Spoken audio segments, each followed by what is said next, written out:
எல்லாருக்கும் கோட்டி கோட்டியான பிரணாமம். என்கிட்ட நிறைய பேர் ஒரு சில கேள்வி கேட்க தொடங்கியிருக்கிறாங்க. என்னோட ஒரு சில சத்சங்கத்தெல்லாம் கேட்டுட்டு, நீங்கள் இந்த உலகத்தை இருட்டுறேன்றீங்க, உங்களுக்கு என்ன சாட்சி இருக்குது? அப்புறம் நீங்கள் எல்லாரும் சொல்கிறீங்க இந்த உலகம் இருட்டுனால மாயால் உருவாக்கப்பட்டது எல்லாமே சொல்கிறீங்க. சரி, ஆனால் இதுக்கு ஒரு சில இதெல்லாம் கேட்குறாரு, இந்த பரமாத்மான்றது சாட்சி எந்த புக்கில் இருக்குது, எப்படி இருக்குது, இதெல்லாம் கேட்டுட்டு இருந்தாங்க. பாக்கி அவதாரங்கள்லாம் தேவி தேவதைங்களுக்கு மேலே ஒரு பரமாத்மா இருக்கிறாருன்றாருங்களா, அதில் எங்கே இந்த அளவு சாலிடான ப்ரூஃப் இருக்குன்ட்டு நான் நிறைய என்னோடய சத்சங்கத்தில் கீதையிலேருந்து நிறைய வார்த்தைங்க எது பொதுவாகவே நம்ம தமிழ்நாட்டில் இது யூஸ் ஆகாத ஒரு வார்த்தைங்க. இதெல்லாம் கீதையில் இருக்குது, அப்புறம் வேதத்துலேயும் உபனிஷத்துலேயும் இருக்குது. இதை நான் விளக்கமாக சொல்லியிருக்கேன். ஒரு புஸ்தகம் இருக்குது, அந்த புஸ்தகம் பேர் புராண சம்ஹிதா. இதில் சிவன் அவர் இவர்கிட்ட வியாச முனிக்கிட்டையும் சுகதேவ முனிக்கிட்டையும் சொல்கிறார், நான் யாரை தியானம் பண்ணுறேன், நான் என்னத்தை பார்த்தேன், இதெல்லாம் சொல்கிறார். அங்கே தான் இந்த யோகமாயான்ற பிரம்மாண்டத்தை பற்றிலாம் வருது. ஈவன் இந்த யோகமாயை பற்றி 9வது அத்தியாயத்தில் கீதையில் கூட இருக்குது, இல்லைன்னு சொல்லலை. ஆனால் நம்ம ஒரு துர்பாகியமாக என்னென்னு நமக்கு தெரியாது. நம்ம ஹிந்து இதில் ரிலீஜனில் யாருமே புக்குங்களை படிக்கிறது கிடையாது, சடங்கு சம்பிரதாயம் தான் பண்ணுறாங்க. அதனால் அவங்களுக்கு இன்னும் விஷயங்கள் ஜாஸ்தி தெரியறது கிடையாது. இப்போது ஃபார் எக்ஸாம்பிள் பாகவதத்துக்குள்ளே ஒரு பெரிய சீக்ரெட் இருக்குது. அந்த சீக்ரெட்டை இன்றைக்கி நான் உங்கள்கிட்ட ஷேர் பண்ணிக்கலான்ட்டு இருக்கிறேன். மீன்ஸ் டோட்டலாக விஷ்ணுக்கு 24 அவதாரம் இருக்குது டோட்டலாக. ஆனால் நிறைய பொதுவாக ஒரு ஜென்ரலான பப்ளிக் பார்த்திங்கன்னா அவங்களுக்கு 10 அவதாரம் தான் தெரியும். அப்போது இதில் துவாபர யுகத்தில் கிருஷ்ணரோட ஒரு பாகவதத்துக்குள்ளே அகண்ட நித்திய விருந்தாவனன்னு சொல்லி ஒரு வார்த்தை இருக்குது ராசலீலா 8வது அத்தியாயத்தில். இந்த 8வது அத்தியாயத்தில் இந்த ராசலீலை பற்றி அகண்ட நித்திய விருந்தம், அகண்டனா நிலையானது, நித்தியனை எப்போவுமே இருக்கக்கூடியது, தினமும் நடக்கக்கூடிய ஒரு லீலைன்னு சொல்லியிருக்கு. அப்போ இது எங்கே இருக்குது? இங்கே என்ன சொல்கிறாங்க, மதுராவும் நம்ம மதுராவில் இருக்கக்கூடிய அந்த விருந்தாவனத்தையும் சொல்கிறாங்க. அது கிடையவே கிடையாது. ஏன்னா அங்கே நித்தியமே கிடையாது. இப்போ பகல் நேரத்தில் போனால் அங்கே சாது சன்னியாசிங்களும் மற்றவங்களும் தான் உட்காந்துட்டுருக்குறாங்க, யாரும் கிடையாதுங்க. அது நித்திய அகண்ட விருந்தாவனமே கிடையாது. இது எங்கே நடக்குதுன்னு கேட்டோன்னா யோகமாயால் நடக்குது. யோகமாயால் நடக்கிறதுனால இதை அகண்ட நித்தியா விருந்தாவன்னு நான் சொல்லியிருக்கு. இப்போது இதில் ஒரு ரகசியம் இருக்குது. என்னன்னு கேட்டிங்கன்னா, என்கிட்ட ஒரு சில பேர் கேட்டாங்க, ஏன் கிருஷ்ணர் ராதையை கல்யாணம் பண்ணிக்காமல் ருக்குமணியை கல்யாணம் பண்ணிக்கிட்டாருன்னு. ஆக்சுவலாக இதோட ரகசியம் என்னென்னா, ராதைக்குள்ளாரியும் கிருஷ்ணருக்குள்ளாரியும் இருந்தால் ஆவேச சக்தி வேறு.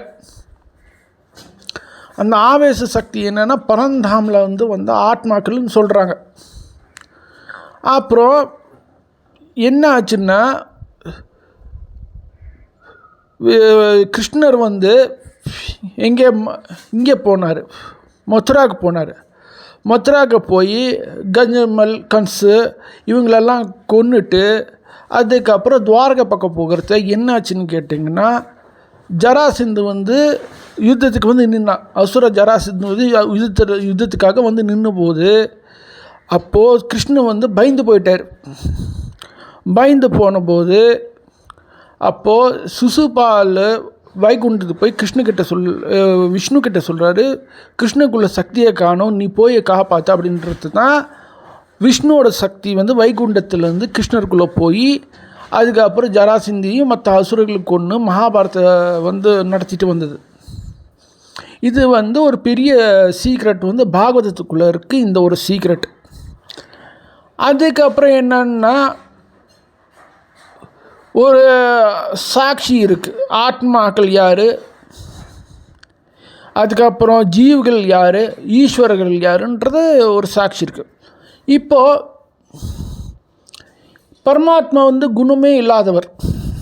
அவர் ரஜோகுணத்திலும் இல்லை, தமோ குணத்திலும் இல்லை, சத்தோகுணத்திலும் கிடையாது. அவர் இந்த 3த்தையுமே தாண்டி உள்ளவர் தான் அவர்.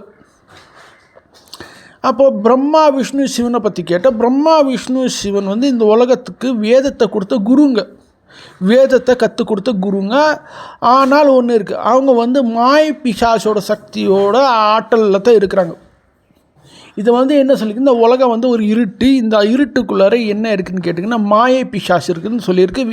இதில் பௌஷ புராணத்திலையும் சொல்லியிருக்கு, வேதத்திலையும் சொல்லியிருக்கு, உபநிஷத்துலேயும் சொல்லியிருக்கு. இது மாயை பிசாசு அப்படின்னு சொல்லியிருக்கு. இந்த மாய பிசாசை வந்து எல்லோரும் நம்மளோட இந்திரியம் மூலயமா நம்மளுக்கு பல கனவுகளையும் பண ஆசைகளையும் கொடுத்து நம்மளை கர்மத்தில் சிக்க வச்சு அவனுக்கு 84 லட்சம் கர்மத்துலேயும் போய் வச்சு அவனுக்கு இல்லாத கொடுமையை கொடுக்குது. இல்லை என்ன சொல்லியிருக்குன்னா, எந்த அளவுக்கு கொடுமைப்படுத்தும்னு கேட்டிங்கன்னா நம்ம நகத்தையே பிடுங்கி எடுக்கிற அளவுக்கு கொடுமைப்படுத்துமா. அப்புறம் எப்படின்னு கேட்டிங்கன்னா, ஒரு துக்கம் முடிஞ்சிச்சு இல்லை ஒரு சுகம் முடிஞ்சிச்சுன்னா இன்னொன்று ஒரு அலை வர மாதிரி இன்னொன்று அலை வருமா. இந்த மாதிரி அலையாக வந்துக்கிட்டே இருக்கும். மனுஷனோட ஆசையும் தீராது, மனுஷனோட துக்கமும் தீராது. அதே தான் எல்லா மிருகத்துங்களுக்கும் அந்த மாதிரி தான். இன்றைக்கி சாப்பிட்டு முடிச்சாச்சுன்னா நாளைக்கு புல்லை தேடிக்கிட்டு வேறு எங்கேயா போய் ஆகணும். காஞ்ச பொண்ணு புல் இல்லாட்டி வேறு ஏதோ ஒரு நாட்டை தேடி போக நம்ம இதெல்லாம் பார்க்குறோம். ஏன்னா நேஷ்னல் ஜியோகிராஃபியில் எல்லாத்துலேயும் பார்க்குறோம். நம்ம இதெல்லாம் இருக்குது. மனுஷனோட நிலைமையும் அப்படி தான். இங்கேருந்து பார்த்தீங்கன்னா இங்கேருந்து நல்லா படித்து எழுதிட்டேன்னா இங்கே நல்லா சம்பளம் கிடைக்கல, நம்மளுக்கு ஒரு நல்ல வாழ்க்கை கிடைக்கல, காரு பங்களா கிடைக்கலன்னு சொல்லி என்ன பண்ணுவாங்க, அமெரிக்காவுக்கு போவாங்க, சிங்கப்பூருக்கு போவாங்க, இப்படி நாட்டை விட்டு நாட்டு தேடிட்டு போவாங்க. அப்புறம் அங்கே ஏதாவது பிரச்சனை வேறு ஒரு நாட்டுக்கு போவாங்க.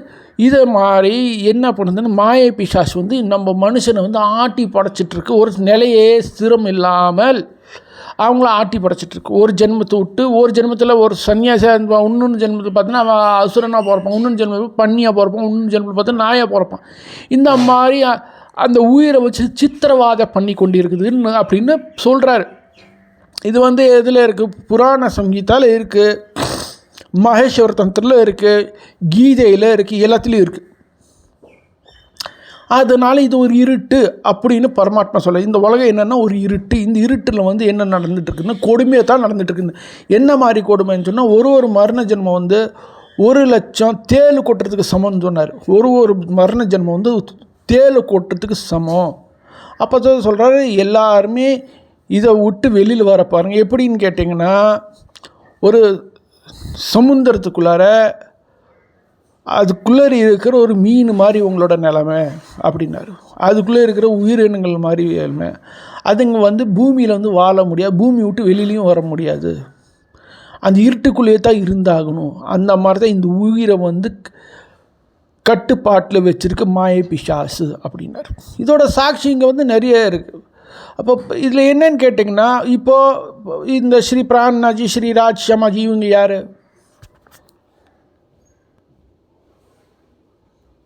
இவங்க வந்துக்கிட்டு புத்து நெஹக்கலங்க் அப்படின்னா, புத்துன்னா ஞானம், நெஹக்கலங்க்னா எந்த ஸ்பாட்டும் இல்லாது, எந்த ரஜவோ தமோவோ சத்தோவோ இதுக்கு அடிமை இல்லாமல் ஒரு நிர்வீகாரமாக ஒரு தோஷம் இல்லாதவங்க தான் இது என்ன சக்தினா பரமாத்மாவோட சக்தி. இந்த பரமாத்மா சக்தி வந்து என்ன பண்ணுதுன்னா எல்லாருக்குமே இன்பத்தை கொடுத்து அன்பை கொடுத்து இந்த உலகத்துலேருந்து வான்னு சொல்லி கூப்பிடுது.